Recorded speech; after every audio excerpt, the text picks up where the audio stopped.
Tento príbeh nám rozprával tatino, týkal sa jeho brata.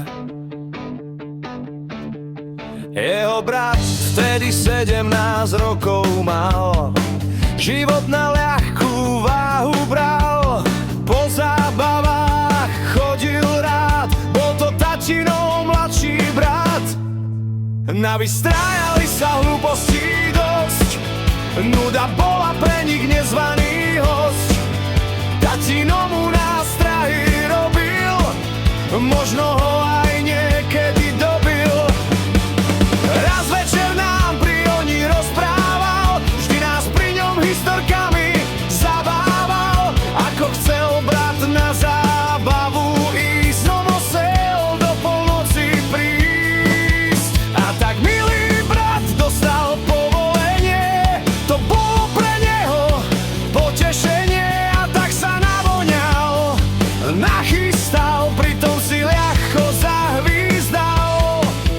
Natešený ako blcha, už hodená vlažná sprcha, vlasy ulízané na bok, vo vzduchu žiadny smog. Vybral sa teda na zábavu, možno hľadať tú pravú, rozhodnutý do polnoci prísť, nech to nie je otcov dríst. Na tanečnom parkete, vo veľkom rozlete, na čas úplne zabudol, za príkazom dvere zabúchol.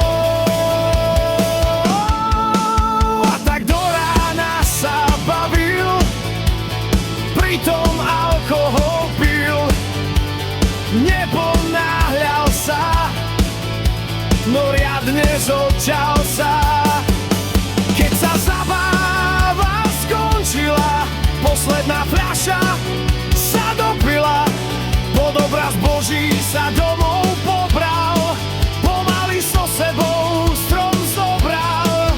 Ponáhľal sa, kým otec spal, ale na Pána to brat jeho dal.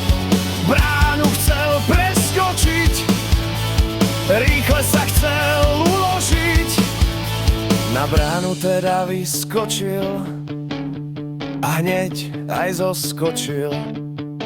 No ale to, čo sa stalo, aj divný koniec malo. Za šlupku na gaťoch sa obesil a dolu hlavou sa zavesil. Nešlo mu sa odopnúť, tak tam musel odvisnúť. Dolu hlavou prevesený, za šlupku zavesený, tam do rána na bránke spal, bolesť hlavy z toho mal. Otec ho tam ráno nachytal, ako na bráne previsal, odvesil ho z brány teda, a bratovi bola beda. Vycápal ho k tomu riadne a už zábavy žiadne, do postele sa pobral, hlavu prekrvenú mal. Takto sa zo zábavy vrátil a týždeň bez nálady trávil.